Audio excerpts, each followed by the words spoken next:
আজকের অনুষ্ঠানের প্রধান অতিথি মাঝ পর্যায়ে স্বাস্থ্যসেবা জনগণের দোরগোড়ায় পৌঁছে দিতে স্বাস্থ্য কার্যক্রমকে যুগোপযোগী করা, সার্বিক কার্যক্রম অবহিত করা সহ সরকারের নানা নির্দেশনা দিতে উপজেলা স্বাস্থ্য ও পরিবার পরিকল্পনা কর্মকর্তাদের সঙ্গে প্রথমবার বৈঠক করেছেন প্রধানমন্ত্রী তারেক রহমান। স্বাস্থ্য খাতে পর্যায়ক্রমে জিডিপির 5% বরাদ্দ দেওয়ার পরিকল্পনা করেছেন আমাদের সরকার। শনিবার সকালে রাজধানীর ওসমানী স্মৃতি মিলনায়তনে এই আয়োজনে অংশ নেন সারা দেশের অন্তত 500 জন উপজেলা স্বাস্থ্য ও পরিবার পরিকল্পনা কর্মকর্তা। উপস্থিত ছিলেন সরকারের বিভিন্ন দপ্তরের মন্ত্রীরাও। সীমিত সম্পদ এবং লজিস্টিক্স সাপোর্টের সীমাবদ্ধতা নিয়ে আপনাদের কাজ করতে হয়। অনুষ্ঠানে স্বাস্থ্য প্রতিমন্ত্রী ডাক্তার এম এম মুহিত বলেন, ইউনিয়ন পর্যায়ে প্রাথমিক স্বাস্থ্যসেবা সময়োপযোগী করে গড়ে তুলতে চায় সরকার। স্বাস্থ্যমন্ত্রী বলেন, জনগণের প্রতি দায়বদ্ধতা নিশ্চিতের পাশাপাশি দলীয়করণমুক্ত, পেশাদার এবং দক্ষ স্বাস্থ্য ব্যবস্থা গড়ে তুলতে কাজ চলমান রয়েছে। আমরা এমন একটি দলীয়করণমুক্ত, পেশাদার এবং দক্ষ স্বাস্থ্য ব্যবস্থা গড়ে তুলতে চাই যেখানে মূল্যায়ন হবে কাজের ভিত্তিতে, নয় কোনো রাজনৈতিক পরিচয়। জনগণের ট্যাক্সের টাকায়, ঘামজরা রক্তজরা সেই টাকায় পরিচালিত এই খাতে জনগণের প্রতি দায়বদ্ধতা আমাদের সবার, আপনাদেরও নিশ্চিত করতে হবে। অনুষ্ঠানে প্রধানমন্ত্রী বলেন, দেশের প্রতিটি হাসপাতাল ও স্বাস্থ্যকেন্দ্রকে জবাবদিহিতার আওতায় আনা হবে।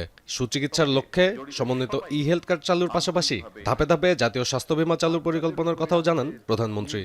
বর্তমানে সরকার শীঘ্রই একটি সমন্বিত ই হেলথ কার্ড চালু করতে পরিকল্পনা গ্রহণ করেছে, যার মাধ্যমে দেশের প্রতিটি নাগরিকের স্বাস্থ্য তথ্য ডিজিটালি সংরক্ষিত থাকবে।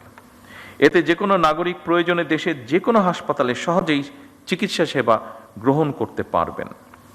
এর পাশাপাশি বর্তমান সরকার ধাপে ধাপে একটি জাতীয় স্বাস্থ্য বীমা চালু করার পরিকল্পনা বা চিন্তা ভাবনাও করছে। প্রধানমন্ত্রী বলেন, স্বাস্থ্য খাতে ক্রমান্বয়ে জিডিপির 5% বরাদ্দ দেওয়া হবে। চিকিৎসকদের নিরাপত্তার বিষয়টি দ্রুত সমাধানের আশ্বাস দেন তিনি। হাম নিয়ে গত দুটি সরকারের ব্যর্থতা ক্ষমাহীন বলেও মন্তব্য করেন প্রধানমন্ত্রী। সারা দেশে শিশুদেরকে হামের টিকা না দেওয়ার ফলে বিগত ইমিডিয়েট দুটি সরকারের জীবন বিনাশী ব্যর্থতা মনে হয় ক্ষমাহীন অপরাধ। ভবিষ্যতে আর কখনোই যাতে এ ধরনের ঘটনার পুনরাবৃত্তি না হয়, বর্তমান সরকার সারা দেশে জরুরি ভিত্তিতে হামের টিকা দিয়ে তড়িৎ ব্যবস্থা নেওয়ায় আল্লাহর রহমতে পরিস্থিতি অবনতি কিছুটা রোধ করা সম্ভব হয়েছে।